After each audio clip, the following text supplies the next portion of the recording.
chào bạn, một ngày nữa đã khép lại. Có lẽ lúc này đây, sau bao bộn bề, lo toan và cả những áp lực mà cuộc sống đã đặt lên vai, bạn đang tìm cho mình một khoảng lặng để thở, để quay về và để lắng nghe chính tiếng lòng mình đang thổn thức.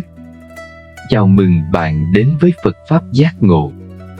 Bạn thân mến, thế giới ngoài kia có thể ồn ào, công việc có thể vắt kiệt sức lực, và lòng người đôi khi cũng chẳng tránh khỏi những phút giây chông chênh, mệt mỏi.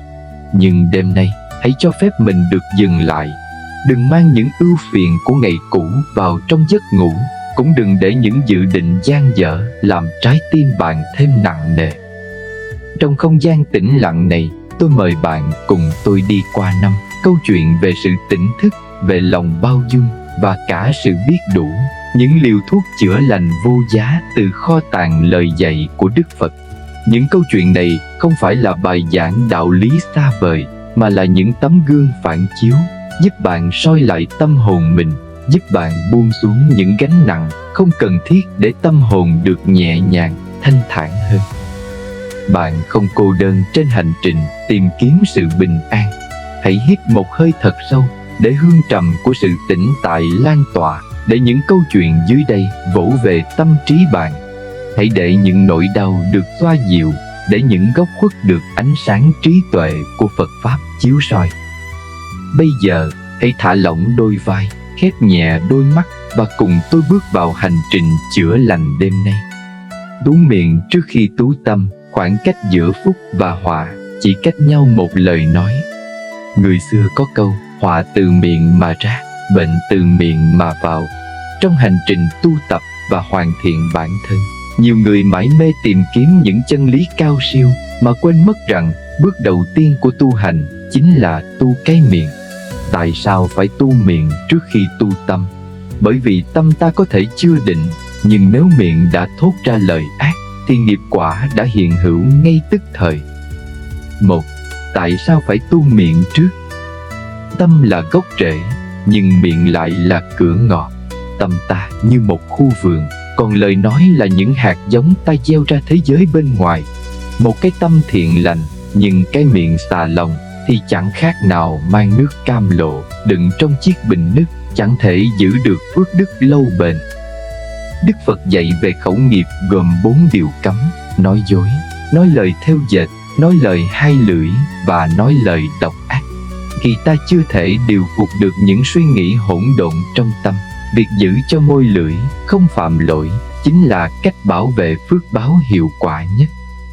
2. Những lưỡi dao vô hình.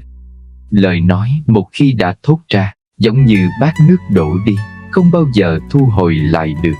Có những lời nói vô tình, nhưng lại như nhát dao cứa sâu vào lòng người khác, khiến họ đau đớn cả đời. Lời thị phi gây chia rẽ, đánh mất niềm tin. Lời kiêu ngạo tự rước lấy sự ghét bỏ và cô lập. Lời than vãn tự làm tiêu tan năng lượng tích cực của chính mình. Người không biết tu miệng, đời sẽ gặp nhiều sóng gió, nhân duyên trắc trở, đi đâu cũng gặp chướng ngại. Ngược lại, người biết giữ gìn lời ăn tiếng nói thì đi đâu cũng được quý nhân giúp đỡ, cuộc đời tự khắc hanh thông. 3. Bí quyết để lời nói là hương hoa.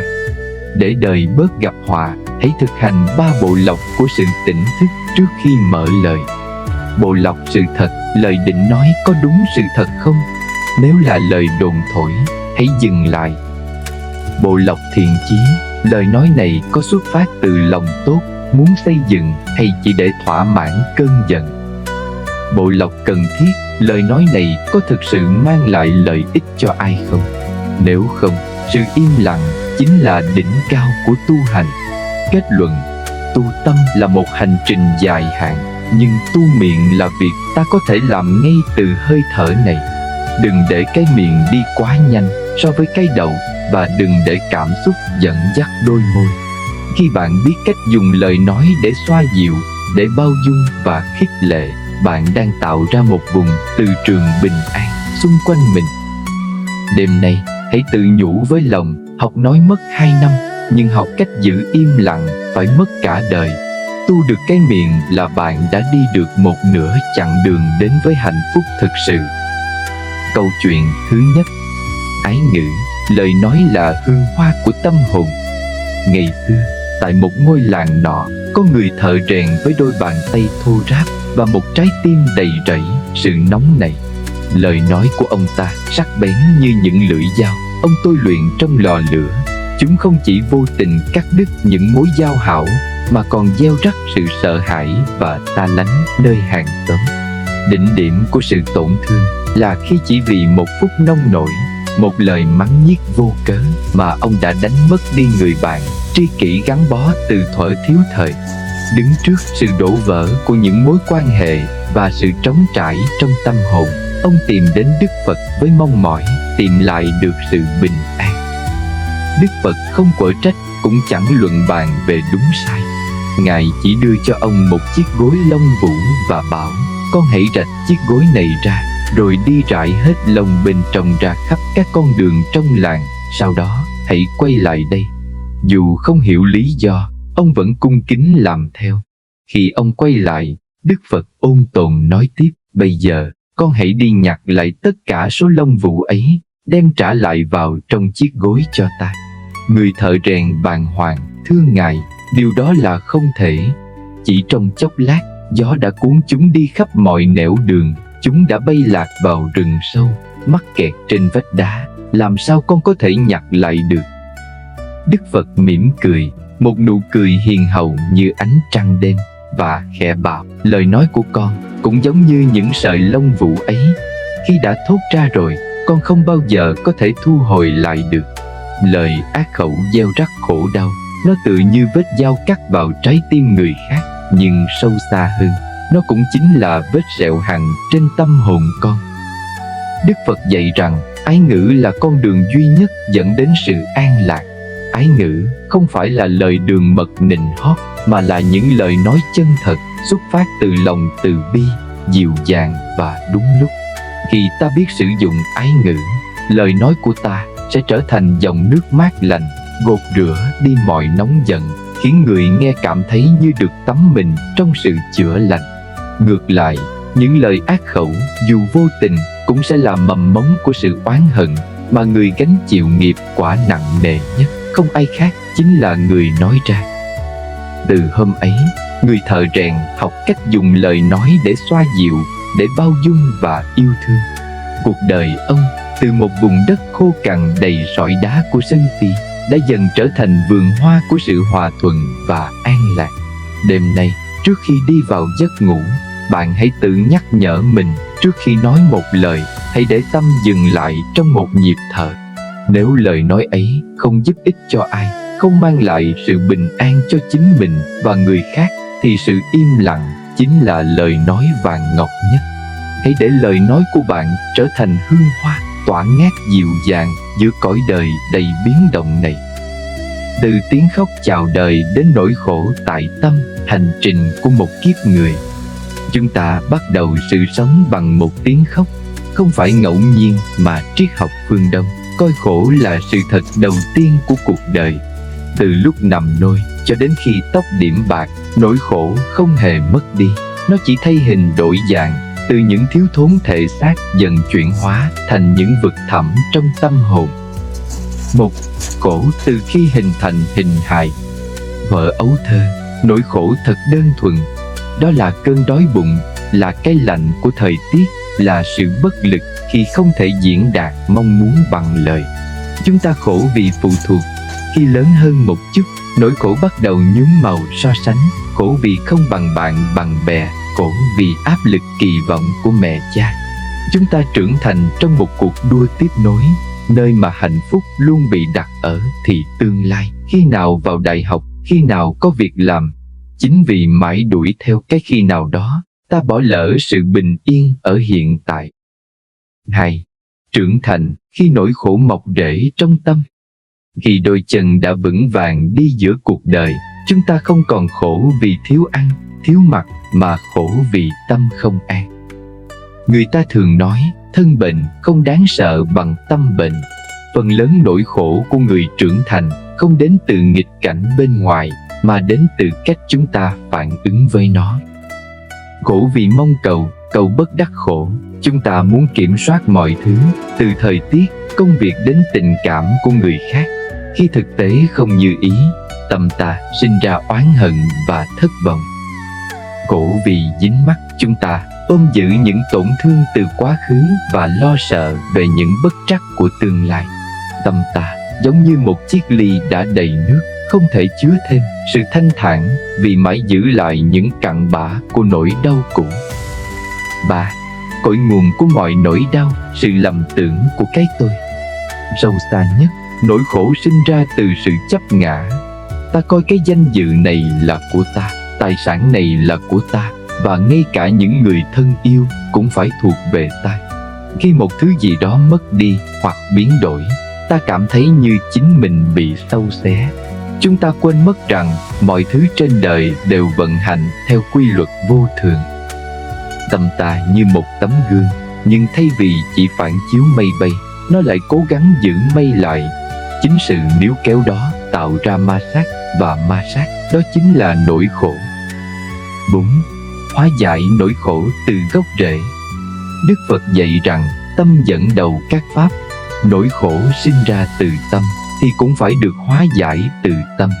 Trưởng thành thực sự không phải là khi ta có nhiều tiền bạc hay địa vị, mà là khi ta hiểu rằng hạnh phúc hay khổ đau không nằm ở việc thế giới đối xử với ta ra sao, mà ở việc ta đối diện với thế giới thế nào. Thay vì chạy trốn nỗi khổ, hãy ngồi lại và quan sát nó. Khi ta hiểu được bản chất của những cơn đau, sự chấp trước sẽ dần buông xuống. Hãy để tâm mình rộng mở như bầu trời, để mọi nỗi buồn vui đi qua như những cánh chim, không để lại dấu vết. Lời kết: cuộc đời không hứa hẹn cho bạn một lộ trình không có bão tố, nhưng bạn có thể học cách xây dựng một ngọn hải đăng ngay trong tâm mình. Khi tâm ta tĩnh lặng, mọi sóng gió bên ngoài cũng chỉ là những gợn lăn tăn trên mặt nước. Đừng tìm cách diệt trừ nỗi khổ, hãy tìm cách thấu hiểu nó. Bởi vì chính từ kẽ nứt của những nỗi đau, ánh sáng của sự tỉnh thức mới có cơ hội len lỏi vào. Quý vị thân mến, chúng ta sẽ tiếp tục lắng nghe câu chuyện thứ 2. Sự cho đi, tấm lòng vàng của cụ bà nhặt ve chai. Giữa lòng thành phố phồn hoa, nơi những tòa nhà cao tầng chọc trời che lấp cả ánh trăng, có một con hẻm nhỏ u tối, nơi cụ bà Nhật ngày đêm lầm lũi với chiếc xe đẩy chất đầy vỏ lon, chai nhựa. Cụ sống trong một căn chòi ọp ẹp, vách lá siêu vẹo, mỗi bữa cơm chỉ vỏn vẹn bát cơm nguội ăn cùng vài hạt muối trắng. Cả đời cụ là chuỗi ngày chắt chiu, tích góp từng đồng tiền lẻ để chống chọi với cái đói và tuổi già cô độc. Vậy mà giữa cái nghèo khó tận cùng ấy, cụ bà Nhật lại sở hữu một trái tim mênh mông như biển cả.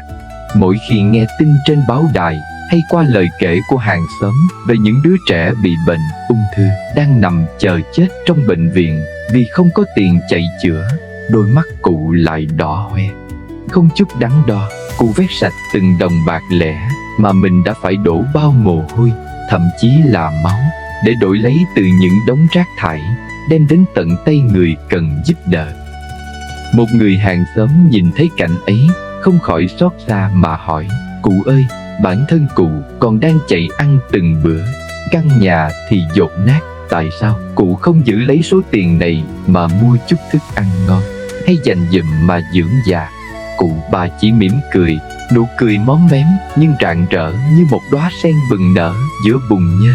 Con ơi, tiền bạc là vật ngoài thân, mình ăn no cũng chỉ để sống qua ngày, nhưng khi biết chia sẻ, lòng mình thấy nhẹ nhàng và thanh thản biết bao.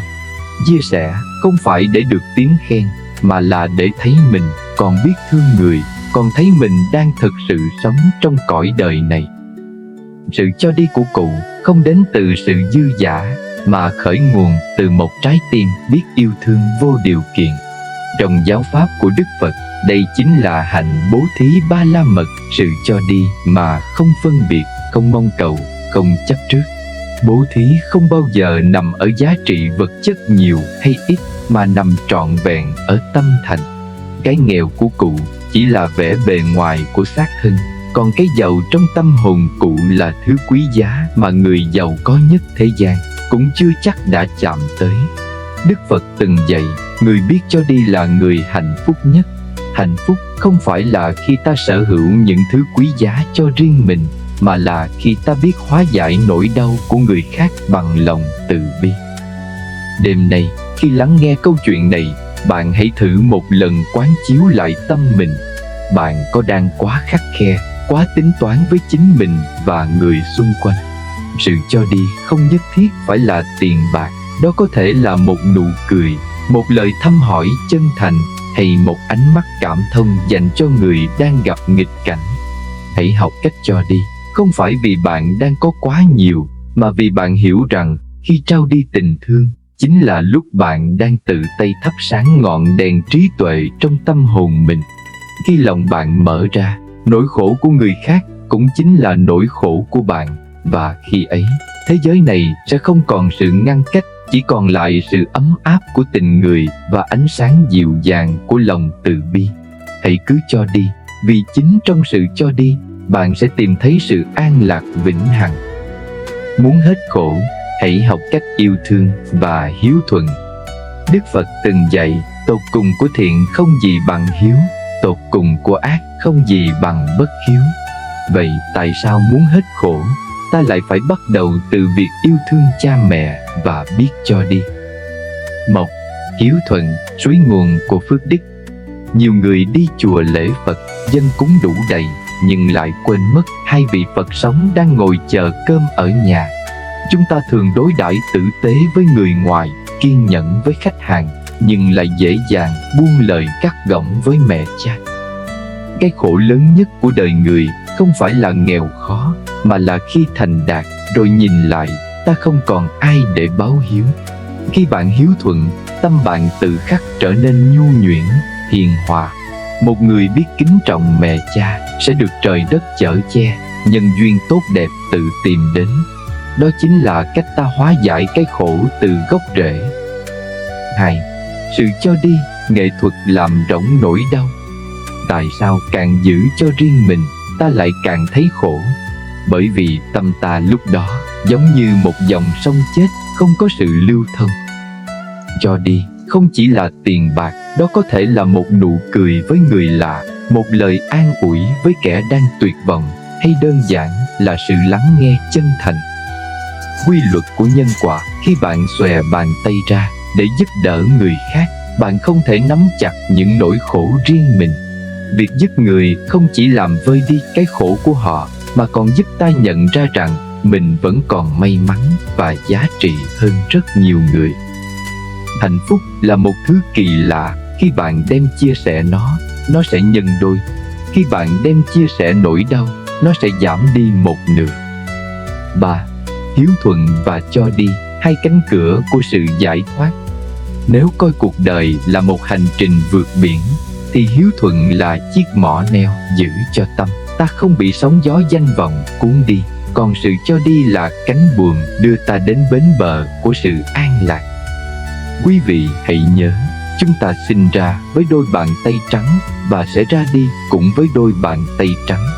Thứ duy nhất ta có thể mang theo không phải là số dư trong tài khoản, mà là năng lượng của sự yêu thương và những thiện nghiệp ta đã làm. Lời kết: muốn hết khổ, đừng tìm kiếm đâu xa xôi ở những vùng đất hứa. Hãy bắt đầu ngay tại ngôi nhà của mình.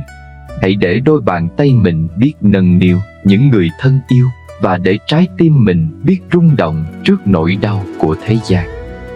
Đêm nay, hãy để lòng mình lắng lại. Nếu cha mẹ còn, đó là phước báu lớn nhất đời bạn. Nếu bạn còn có thể cho đi, đó là minh chứng rằng bạn đang giàu có nhất.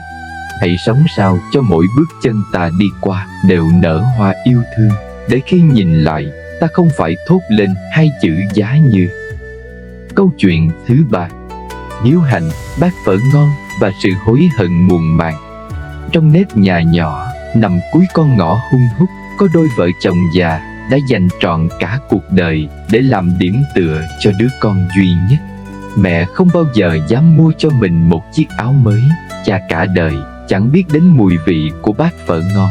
mọi đồng tiền chắt chiu, mọi sự nhịn ăn nhường mặc đều được gửi gắm vào những trang vở và tương lai của con. Họ là những con người giản dị, lấy sự trưởng thành của con làm niềm vui lớn nhất, lấy sự khôn lớn của con làm thước đo cho cả cuộc đời mình. Thế nhưng khi đứa con rời quê lên phố, mang theo những giấc mơ thành đạt, những vòng xoáy của danh vọng và những cuộc tiếp khách xa hoa đã dần cuốn nó xa khỏi vòng tay cha mẹ. Nó mải mê với những chuyến công tác, những cuộc vui thâu đêm, những mối quan hệ hào nhoáng, để rồi bóng dáng cha mẹ già cỗi ở quê nhà dần trở nên mờ nhạt trong tâm trí. Những cuộc điện thoại thưa dần, những lần hứa hẹn con sẽ về cứ thế bị gạt sang một bên vì những lý do bận rộn. Cho đến một ngày, tin báo từ quê nhà dội về như sét đánh ngang tai, cha mẹ lâm bệnh nặng. Khi nó lao về đến căn nhà cũ, mọi thứ dường như đã quá muộn màng. Cha nằm đó, đôi bàn tay gầy guộc run rẩy, chỉ muốn nắm lấy tay con thêm một lần. Mẹ nằm đó, đôi mắt đã mờ đục, vẫn cố nhìn con trong những nhịp thở khó nhọc. Đứng trước giường bệnh, giữa mùi thuốc nồng nặc và không gian tĩnh lặng đến nghẹt thở, nó mới thấm thía trọn vẹn nỗi đau. Nó nhận ra tiền tài, danh vọng, địa vị mà nó vất vả đánh đổi cả thanh xuân để có được, hóa ra chẳng thể mua nổi một nụ cười ngày xưa của mẹ, chẳng thể đổi lại được thời gian để cha mỉm cười tự hào về nó trong một bữa cơm sum họp. Đức Phật dạy cha mẹ là hai vị Phật tại gia. Hiếu hạnh không nằm ở những mâm cao cổ đầy khi cha mẹ đã khuất núi, mà nằm ở sự quan tâm, chăm sóc, ở những cử chỉ dịu dàng khi cha mẹ còn hơi thở. Đừng đợi đến khi thành đạt mới quay về, bởi cha mẹ không cần tiền tài. Điều duy nhất cha mẹ cần chính là sự hiện diện của con bên cạnh. Sự hy sinh của cha mẹ là vô bờ bến, còn thời gian của chúng ta với cha mẹ lại vô cùng hữu hạn, ngắn ngủi như sương mai. Câu chuyện này là lời nhắc nhở nghiêm khắc nhưng đầy bao dung cho tất cả chúng ta. Hãy về nhà khi còn có thể, hãy lắng nghe khi cha mẹ còn muốn nói, hãy nắm lấy bàn tay cha mẹ khi nó còn ấm hơi người. Đừng để thành công trở thành cái cớ cho sự vô tâm, bởi một sự nghiệp rực rỡ mà thiếu vắng tình thân thì cuối cùng cũng chỉ là sự cô đơn trong nhung lụa. Đêm nay, trước khi khép lại đôi mi, nếu cha mẹ còn ở bên, hãy thầm cảm ơn vì mình còn cơ hội để yêu thương. Hãy để lòng mình lắng lại, hướng tâm về cha mẹ, gửi đến họ những lời yêu thương chân thành nhất, bởi đó mới là bến đỗ an yên nhất của cuộc đời mỗi con người. Quý vị hãy cùng kênh Phật Pháp Giác Ngộ lắng nghe câu chuyện thứ tư: tình nghĩa vợ chồng, giá trị của sự gắn kết. Trong guồng quay hối hả của cuộc đời, anh Hoàng đã chọn cho mình một lối đi đầy áp lực. Anh miệt mài sớm hôm, chẳng quản ngại những buổi tiệc tùng bia rượu liên miên, những cuộc tiếp khách mệt mỏi, chỉ để mang tiền về xây đắp cho gia đình. Trong suy nghĩ của anh, đủ chính là sự đầy đủ về vật chất, là chiếc xe sang, là ngôi nhà khang trang, là những bộ quần áo đắt tiền cho vợ con. Anh cứ ngỡ mình đang hy sinh, đang kiến tạo tương lai, mà vô tình quên mất rằng điều vợ con cần nhất không phải là những tờ giấy bạc, mà là sự hiện diện của anh bên mâm cơm tối. Ngày qua ngày, căn nhà trở nên lạnh lẽo. Người vợ lầm lũi ăn cơm một mình trong không gian vắng lặng. Những đứa trẻ lớn lên trong sự thiếu vắng tình thương và sự dẫn dắt của người cha. Anh mang tiền về nhưng lại đánh mất đi sợi dây kết nối linh thiêng nhất giữa những con người cùng chung mái nhà. Để rồi khi đạt đến đỉnh cao của sự nghiệp, ngồi trên đống tiền mà anh đã đánh đổi bằng cả sức khỏe và thời gian, anh bàng hoàng nhận ra một sự thật cay đắng: con cái đã trở nên xa lạ, hư hỏng vì thiếu sự dạy bảo. Và người vợ đầu ấp tay gối giờ đây đã tìm đến bóng hình khác để khỏa lấp nỗi cô đơn thâm thẳm trong lòng. Tiền bạc có thể mua được tiện nghi, nhưng tuyệt nhiên không thể mua được hơi ấm của một gia đình. Vợ chồng là duyên nợ từ nhiều kiếp, là nơi để sẻ chia, chứ không phải là nơi để độc hành hay phó mặc trách nhiệm cho nhau. Đức Phật từng dạy về sự hòa hợp trong gia đình, vợ chồng như đôi cánh chim cùng bay trên một bầu trời. Nếu một bên mãi miết bay cao vì danh lợi mà quên đi người bạn đồng hành, thì đôi cánh ấy sẽ sớm lệch nhịp và cả hai sẽ cùng rơi xuống vực thẳm của sự đổ vỡ. Sự thấu hiểu và sẻ chia mới chính là chất keo gắn kết tình nghĩa bền lâu. Một bữa cơm đạm bạc với canh rau, cà pháo nhưng đong đầy tiếng cười và những câu chuyện nhỏ nhặt hàng ngày vẫn hạnh phúc hơn vạn lần một ngôi nhà giàu có mà lòng người lạnh lẽo, xa cách. Đêm nay, khi thành phố đã chìm vào giấc ngủ, nếu bạn còn người bạn đời bên cạnh, hãy chậm lại một nhịp. Hãy biết nắm lấy bàn tay người ấy. Hãy dành cho họ một cái nhìn chân thành, một lời hỏi han từ tận đáy lòng. Hạnh phúc đích thực không bao giờ nằm ở đích đến của sự giàu sang, mà nằm ở chính hành trình chúng ta cùng nhau nắm tay đi qua những thăng trầm. Hãy trân trọng người bạn đời đang ở bên mình, vì duyên phận giữa người với người rất ngắn ngủi. Đừng để đến khi mọi thứ tan vỡ mới nhận ra rằng sự giàu có nhất của một đời người chính là một gia đình bình an và trọn vẹn tình nghĩa. Chào bạn, đây là nội dung chia sẻ sâu sắc về chủ đề biết đủ và trân trọng gia đình để cuộc đời tìm thấy bến đỗ bình an, phù hợp để làm kịch bản video hoặc bài viết truyền cảm hứng. Biết đủ là hạnh phúc, trân trọng mái ấm, cội nguồn của bình an. Trong cuộc chạy đua khốc liệt của danh vọng và tiền tài, có bao giờ bạn dừng lại và tự hỏi bao nhiêu là đủ? Chúng ta mải mê nhìn vào mảnh vườn xanh mướt của hàng xóm, ao ước những chiếc xe sang trọng, những ngôi nhà lộng lẫy, để rồi vô tình bước qua những báu vật vô giá ngay dưới mái nhà của mình. Đức Phật dạy rằng người biết đủ nằm trên đất cũng thấy an lạc, người không biết đủ dù ở thiên đường cũng không vừa ý. Một, cái bẫy của sự so sánh. Nỗi khổ của đàn ông trưởng thành thường bắt đầu từ hai chữ so sánh. Ta so sánh thu nhập của mình với bạn bè, so sánh sự sắc sảo của vợ mình với người phụ nữ khác, so sánh con mình với con nhà người ta. Chính sự so sánh ấy là ngọn lửa thiêu rụi sự bình an.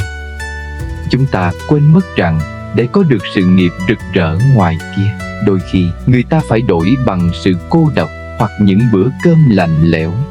Còn bạn, dù chỉ có một bữa cơm đạm bạc, nhưng ở đó có tiếng cười của con trẻ và ánh mắt lo lắng của người vợ hiền, đó chính là phước báu mà hàng triệu người hằng ao ước.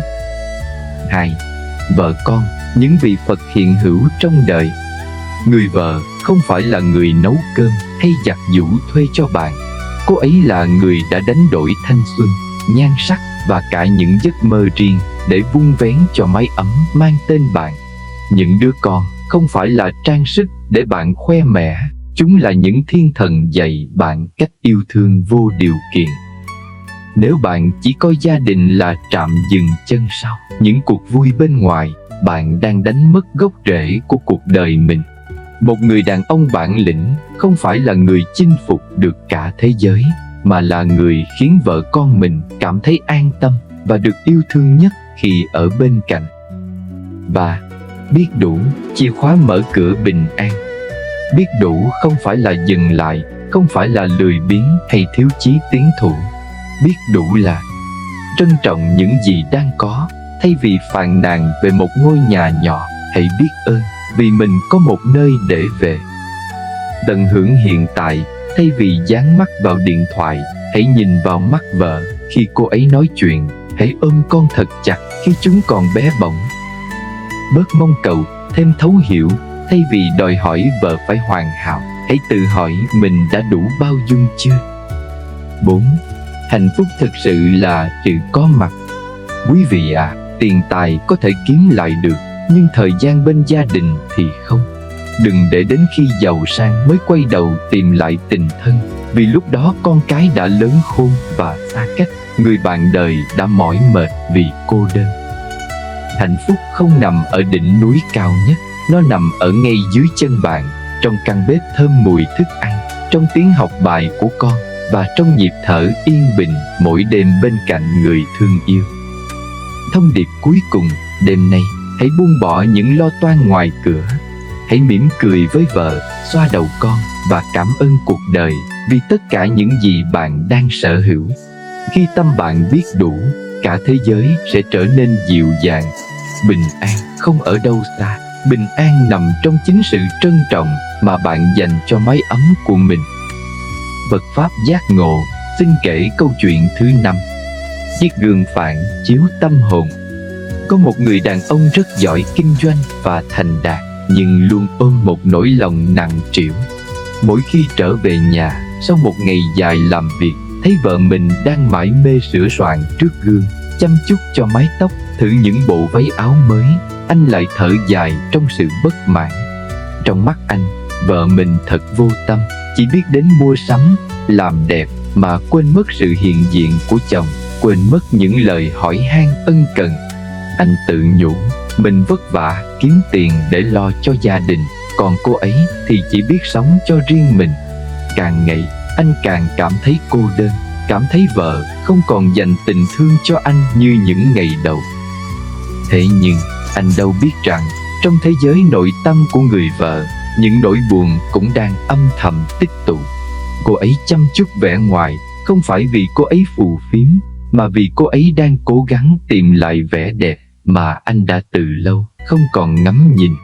Cô ấy đi mua sắm, diện những bộ quần áo đẹp, không phải vì thừa tiền, mà vì cô ấy khao khát được anh khen một lời, được anh nhìn thấy và trân trọng. Những món đồ ấy chính là lớp vỏ bọc che đậy một trái tim đang dần héo úa vì thiếu vắng sự quan tâm, yêu thương từ người bạn đời. Sự thật là cả hai người họ đều đang đứng ở hai phía của một chiếc gương, nhưng không ai chịu nhìn vào chính mình. Người chồng quên mất rằng đã bao lâu rồi anh chưa khen vợ một câu "Hôm nay em đẹp lắm". Đã bao lâu rồi anh chưa hỏi "Hôm nay em có vui không? Anh có thể giúp gì cho em không?". Hạnh phúc vốn không phải là sự đòi hỏi một chiều, mà là sự cho đi và thấu hiểu từ cả hai phía. Người chồng cứ nghĩ mang tiền về là đủ, mà quên rằng giá trị tinh thần mới là chất keo kết nối linh hồn. Đức Phật dạy hạnh phúc là sự hòa hợp. Trong đời sống vợ chồng, nếu mỗi người chỉ biết nhìn vào lỗi lầm của đối phương, thì mối quan hệ ấy sẽ sớm trở thành một cuộc chiến của những kỳ vọng không được đáp ứng. Nếu bạn muốn vợ quan tâm, hãy bắt đầu bằng việc tặng cô ấy một ánh nhìn trìu mến. Nếu bạn muốn chồng thấu hiểu, hãy bắt đầu bằng việc chia sẻ những nỗi niềm sâu kín nhất. Đêm nay, hãy thử đặt tay lên trái tim mình.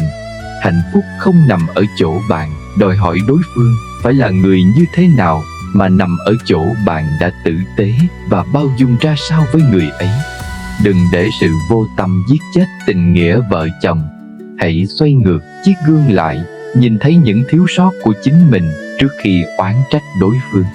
Chỉ khi cả hai cùng biết cho đi sự yêu thương, trân trọng nhau từ những điều nhỏ bé nhất, thì khi ấy hạnh phúc mới thật sự đơm hoa kết trái.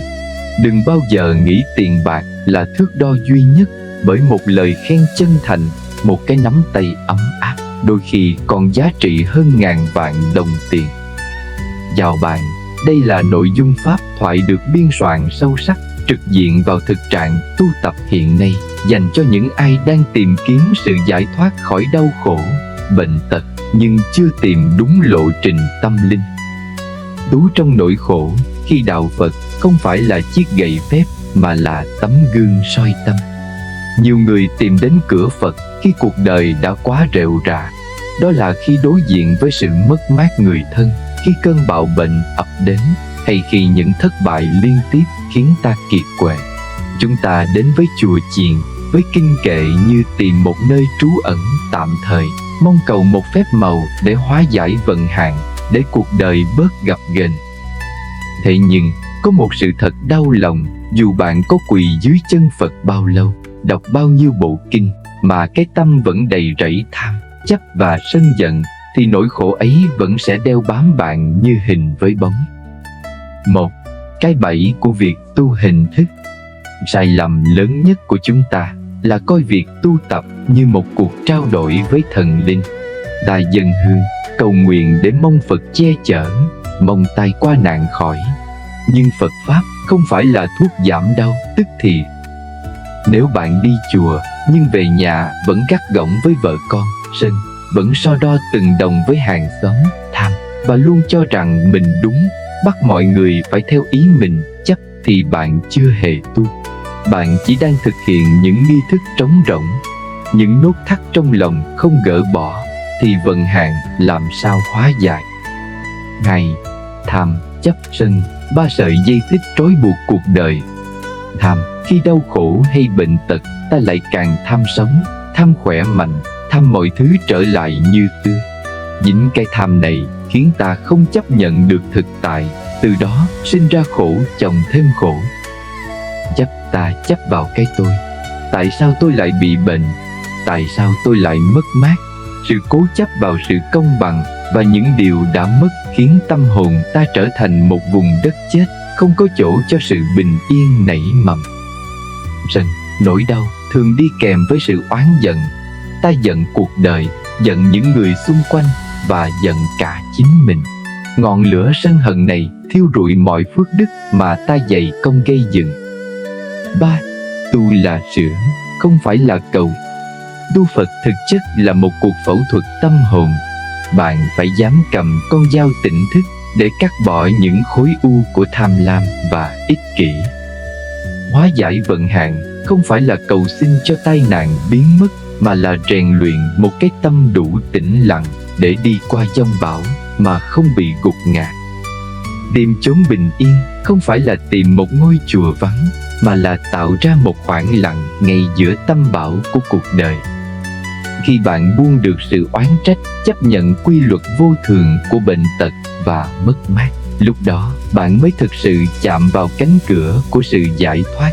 Một trái tim biết bao dung, một đôi tay biết buông bỏ những thứ không thuộc về mình, đó mới là phong thủy tốt nhất, là cách hóa giải vận hạn mạnh mẽ nhất.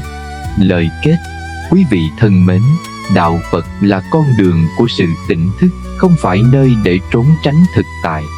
Đừng mang một cái tâm đầy rác rưởi vào nơi cửa Phật để mong tìm sự thanh tịnh. Hãy quét dọn tâm mình trước.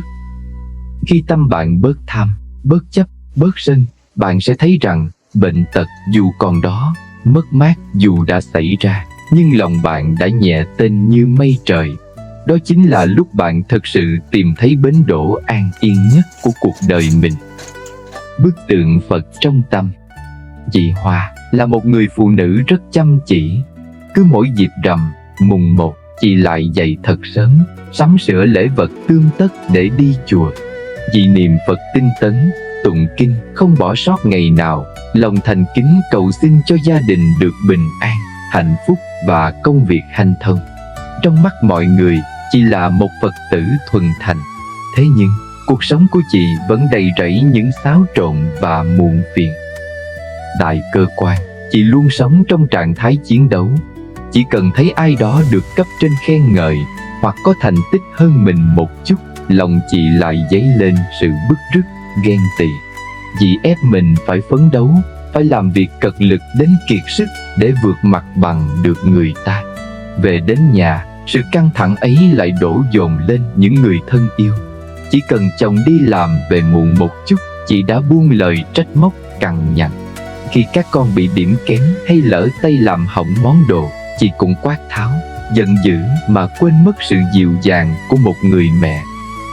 Trong những đêm tĩnh lặng, chị ngồi trước bàn thờ Phật, nước mắt ngắn dài tự hỏi, tại sao mình đi lễ chùa thường xuyên, mình cũng tu hành, cũng ăn chay niệm Phật, mà sao cuộc sống vẫn bế tắc, mọi việc vẫn chẳng thuận lòng. Một hôm, vị thiền sư ở ngôi chùa chị thường đến đã nghe lời tâm sự ấy. Ngài nhẹ nhàng hỏi, con mang theo rất nhiều lễ vật, nhiều lời cầu nguyện đến đây, nhưng con có mang theo tâm của mình không? Chị ngơ ngác. Vị thiền sư tiếp lời, con đi chùa để cầu bình an, nhưng về nhà lại gieo rắc sự sân hận. Con niệm Phật để trừ bỏ tham sân si, nhưng lại để lòng mình héo hon vì ganh đua, đố kỵ. Con thắp hương cho Phật bên ngoài, nhưng lại quên thắp lên ngọn đèn từ bi ngay trong chính lòng mình. Vì bàng hoàng nhận ra bấy lâu nay chị chỉ đang đi lễ chứ chưa thực sự tu. Chị mãi mê cầu xin hạnh phúc từ bên ngoài mà quên rằng mọi sự thuận nghịch của cuộc đời đều xuất phát từ tâm. Khi tâm chị còn đầy rẫy sự so đo, khi tham muốn hơn người, khi sân nổi lên trước những điều không như ý, thì dù có tụng bao nhiêu bộ kinh, chị vẫn không thấy được những điều may mắn mình đang có. Vì có một người chồng cùng chung sống, có những đứa con ngoan, có công việc ổn định, đó vốn là ước mơ của biết bao người. Nhưng vì tâm chị quá bận rộn với sự sân hận nên chẳng thể nhận ra. Đức Phật dạy tâm như họa sĩ, vẽ nên thế giới của chính mình. Hạnh phúc không đến từ việc chúng ta vượt qua người khác, mà đến từ việc chúng ta vượt qua chính cái tôi ích kỷ của mình. Đêm nay, trước khi đi ngủ, bạn hãy tạm gác lại những danh vọng, những hơn thua. Hãy thôi nhìn ra ngoài để phán xét, mà hãy nhìn vào bên trong để sửa mình. Khi tâm buông bỏ được sự sân hận, khi lòng biết đủ thay thế cho sự đố kỵ, tự khắc cuộc đời bạn sẽ nhẹ nhàng như một dòng suối chảy qua tâm hồn. Bình an không ở nơi cửa chùa xa xôi, bình an nằm ngay trong hơi thở của lòng bao dung. Vân kết tỏa sáng ánh sáng từ bi. Cuộc đời mỗi chúng ta giống như một đóa sen, bùn nhơ chính là những khó khăn, thử thách, còn sự tỉnh thức chính là cánh hoa vươn mình lên để đón lấy ánh sáng mặt trời. Bạn thân mến, sau tất cả những câu chuyện chúng ta vừa lắng nghe, điều cuối cùng tôi muốn gửi gắm đến bạn chính là đừng tìm kiếm hạnh phúc ở một nơi xa xôi, bởi hạnh phúc thực sự luôn nằm ngay trong sự thấu hiểu và lòng bao dung mà bạn dành cho chính mình và những người xung quanh. Đức Phật từng dạy, tâm bình thì thế giới bình. Khi bạn thôi sân hận, thôi đố kỵ và thôi đặt lên vai mình những áp lực không đáng có, lúc đó tâm bạn sẽ là một cõi Phật an lành. Hãy để những lời dạy ấy thấm sâu vào tiềm thức, trở thành kim chỉ nam cho từng suy nghĩ, lời nói và hành động của bạn trong ngày mới. Giờ đây, trong giây phút tĩnh lặng của đêm khuya, chúng ta hãy cùng hướng tâm về Đức Phật A-di-đà bằng tất cả lòng thành kính. Hãy để ánh sáng từ bi của Ngài che chở, soi sáng và vỗ về giấc ngủ của bạn. Tiếng niệm Phật lúc này chính là sợi dây kết nối giữa trái tim bạn với nguồn năng lượng vô lượng, giúp xua tan mọi mộng mị, trả lại cho bạn sự nhẹ nhõm, thanh tịnh trong tâm hồn. Nam Mô A Di Đà Phật. Nam Mô A Di Đà Phật. Nam Mô A Di Đà Phật.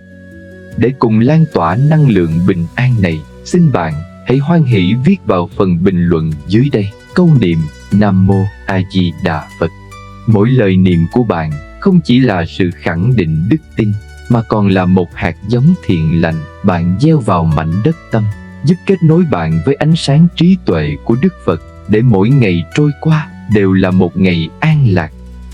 Nếu những chia sẻ này giúp bạn cảm thấy nhẹ lòng hơn, hãy nhấn đăng ký kênh. Đừng quên nhấn chuông thông báo để không bỏ lỡ những bài học ý nghĩa. Sự đồng hành của bạn chính là nguồn động viên lớn nhất để chúng ta cùng nhau xây dựng cộng đồng Phật Pháp giác ngộ ngày càng vững mạnh. Tôi sẽ luôn ở đây chờ đợi và đón bạn vào đúng 21 giờ tối hàng ngày.